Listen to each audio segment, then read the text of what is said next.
Maybe if you can just give us a quick overview to Sure. start everything. Yeah, okay. So, Ready? I should be directed pretty much to you, right? Beautiful, okay.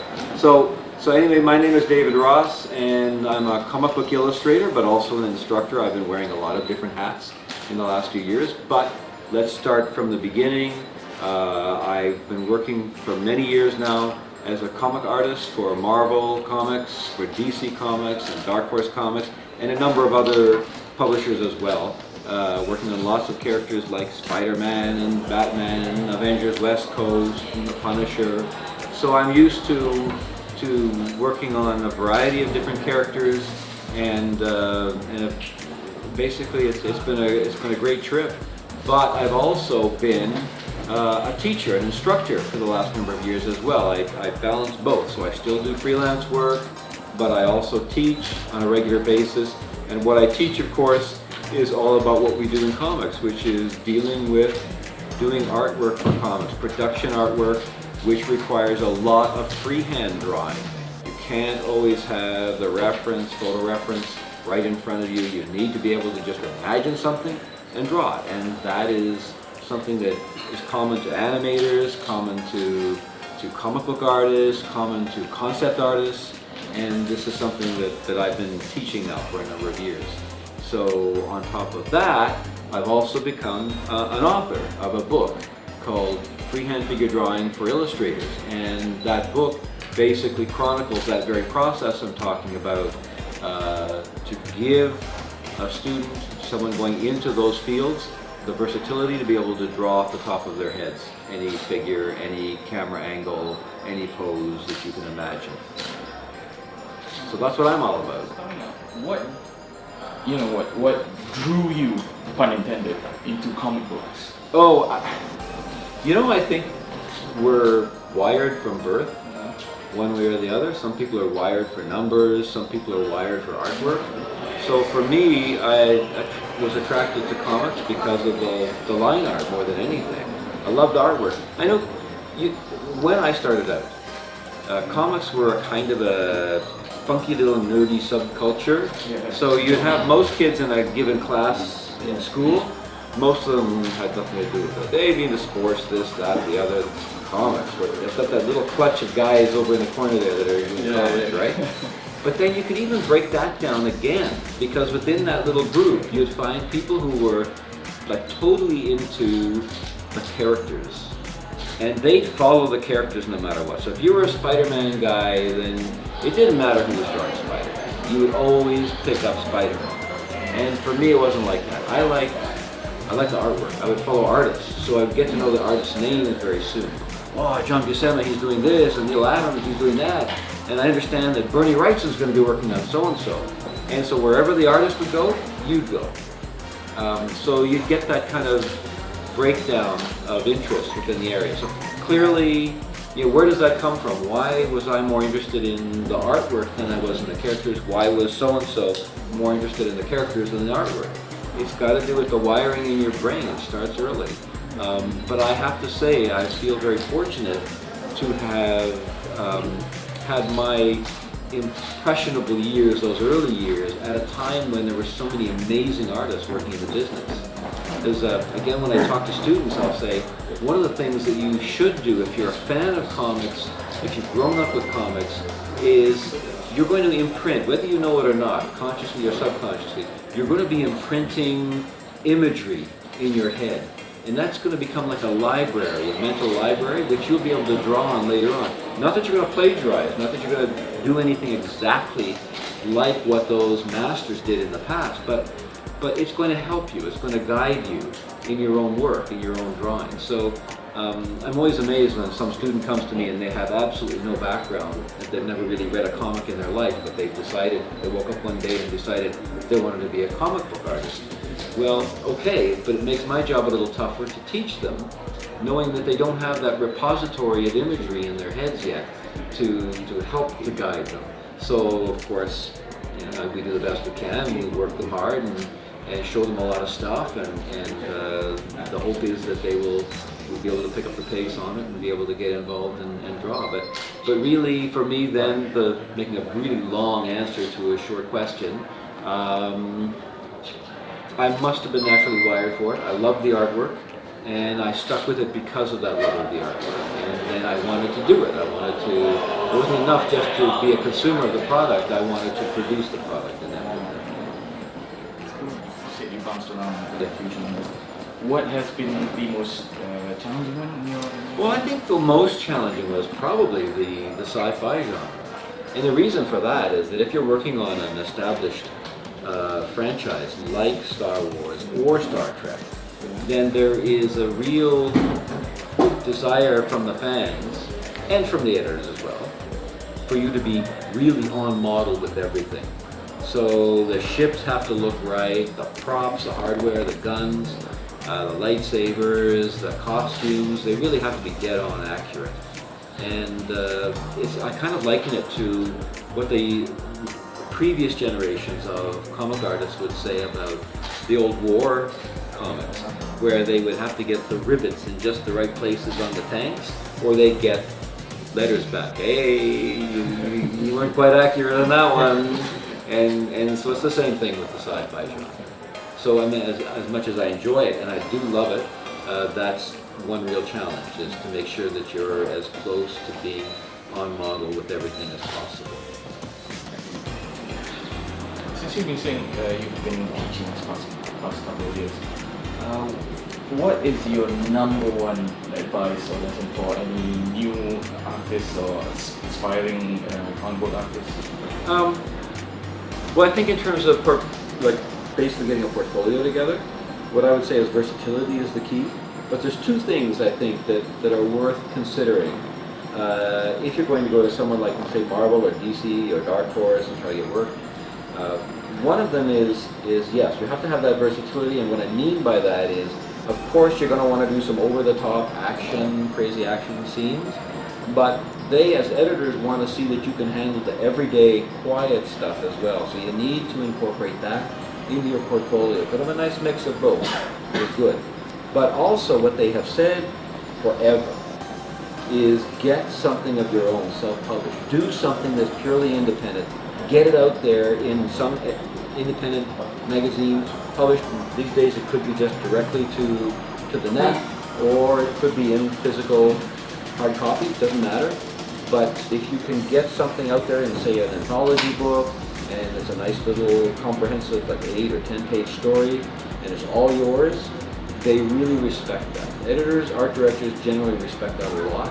And so, of course, you can have that in conjunction with a few sample pages of their own characters, but really it's important to get out there and make your own mark.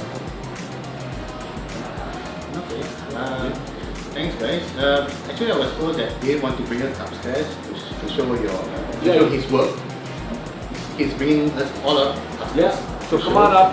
Come on up to the other room and have a look.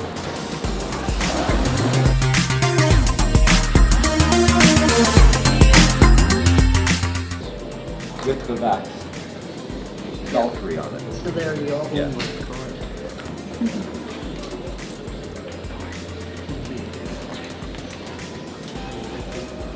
And I will remove myself.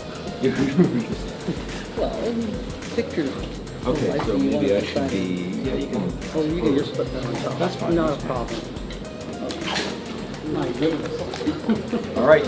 So here's my little display. So there's some nice color and black and white pieces set up in behind, and in here I brought portfolio. So what this represents is real pages from comic books. None of these are prints. This is all original artwork from various projects. On average, how long does it take you to do an average?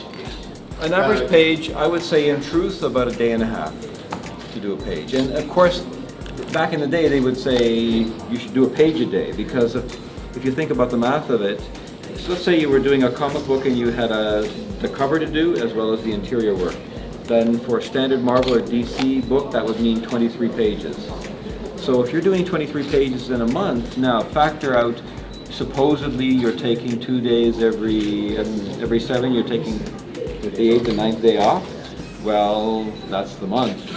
That's the full month. You are working every day of the week and maybe weekends. So it's pretty difficult keeping up that pace. I think most artists these days are somewhere around a day and a half on a page. And of course there are days that are going to work where you'll work faster. A simpler day or a simpler page where there are less elements on it, and other pages have a lot of elements on them and they're going to take a little more time. But if you can't do that kind of pace, it's pretty tough in this business. You really have, it's a production artwork. You need to move fast through the pages. And that's why you need to be able to do the work freehand, because there's no way you're going to sit around and collect a bunch of photo references and attempt to just, work basically faithfully over the photo references. You've got to just be able to think it and draw it. And that's all there is to it. Talking about freehand, Yeah. one, that's the book. Yeah. But two, Dave actually drew our mascot freehand. This is our Valkyrie. Here we are. Yeah, there you go. Let me hold it up. This is Valkyrie. Yes. If you notice her downstairs and all the art, this is her in Dave's eyes. Yeah, so I could have adjusted my style to the other imagery, but I wanted to basically do a version of the character. I thought the character was great. The color mixes, the design of the costume were terrific, and I thought, wouldn't it be nice to just do her in what would be my own sort of mainstream comic style, and so that's what I did. So this was done up for the convention, very specifically. Now for that we have to take time to My pleasure, my pleasure. Pencils and inks, I don't always get to ink my own work, but in this case, that's totally my own work, that's totally my own work, and there's a bunch of stuff in there. Typically in Western comics it is broken down. You have a writer, then you have a penciler, then you have an inker, then you have a letterer, a colorist. All of those are often different people. It's not like it's all produced in one creative studio under one umbrella. But although that's beginning to happen a little more now.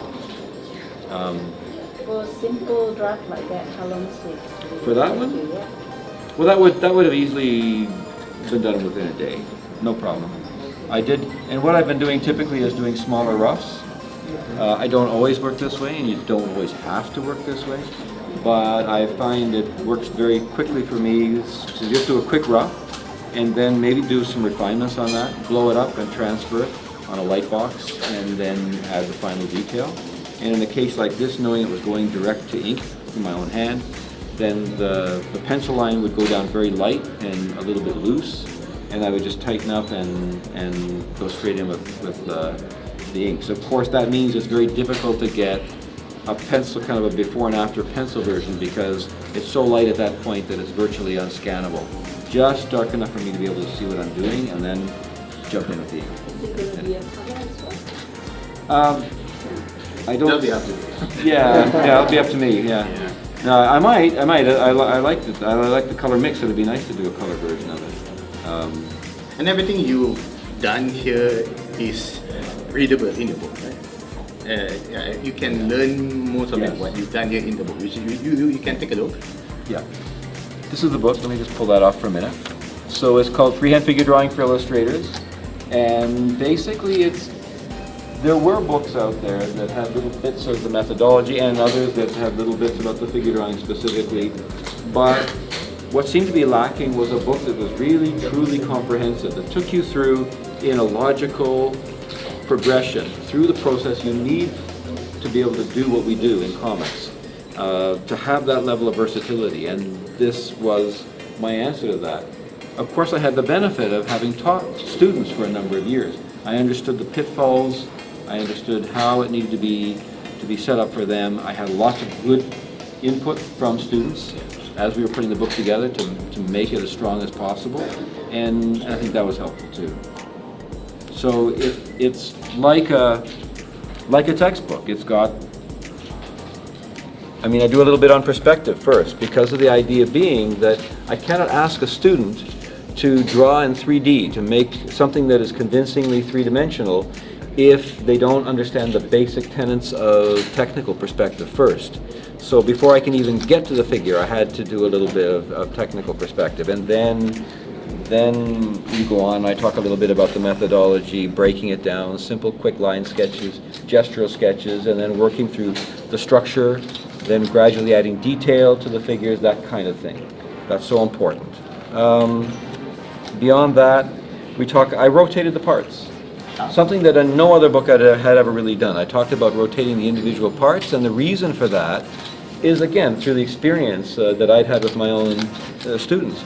That those students that were struggling, typically they were struggling because they didn't understand how to take the given parts of the simple mannequin form of the figure and rotate them in perspective. And so I said, never mind, don't even start to try to draw whole figures. Initially, just learn how to rotate the individual parts. Then you won't run into that particular stumbling block later on when you are drawing full figures. So these are things that, in a sense, I wouldn't have even fathomed would be important until I taught for a few years, and that was what made it so useful to have that under my belt, so to speak. So then it goes on, and like a textbook, there are actual lessons at the end and exercises at the end of each chapter. So it's built to be a serious text for students, and so far we've had some terrific feedback from people who have been working out of it. So very happy about that. So there's that. Can just show you something else in here. On this portfolio, how many years does it represent for you? Quite a good span of years represent. I still have a couple of very old Alpha Flight pages in there that go way back. What we like to show when we're showing off the portfolio is the fact that we've got different types of production in here in terms of the lettering. Pages like this, for instance, where there is no lettering because, of course, it was all digital, and that's very typical of today, but you also get pages where, let me see, okay, here. So here's a case in point where the balloons were hand-drawn on the pages. Here the lettering was actually computer-generated, but they then printed it out on paper and stuck it down in the balloons, then photographed the pages. That was during a transition time when I think they weren't too happy with what they could generate balloon-wise on the computer, but also I think it was also an issue of maintaining, keeping their business, their production staff busy, so that they could, they'd always been doing this sort of stripping stuff in on the pages, and so it was kind of, okay, you know, we don't want to lay everybody off in one fell swoop, let's keep them busy, let's have them strip the stuff in as they always did. But, you know, we certainly know today that there was no reason to do that. They could have just scanned the stuff, merged it on the computer and been done. But it's kind of nice, I like it, because, it's fine to have the pages that are clean of the lettering, but these really feel like comic book pages because you can read them. Anybody who owns one of these pages can just read the page as if it was in the comic book. And I think that's a lot of fun. Anybody have any last questions? Because we have another appointment. Yeah. Yes. Which one do you think is the best? Just draw the balloons on the paper, or do you just Computer generated. computer generate like the one we have right now? Well, I sort of feel badly for those people who are so good. I mean, to me, it's an amazing talent to be able to hand letter, and you think about all those people who had become so good at that, who then sort of overnight were out of work. But at the same time, I understand the facility of it. I mean, certainly I like, as a collector of the pages after the fact, I like having the balloons on the page. So I like being able to read the page as a comic book page. So I guess I'd probably weigh down on that side. Yeah. Right. Thanks, guys. Thanks for Thank you. joining us with this. Yeah. Thank Yeah. you. Appreciate you coming and asking what you're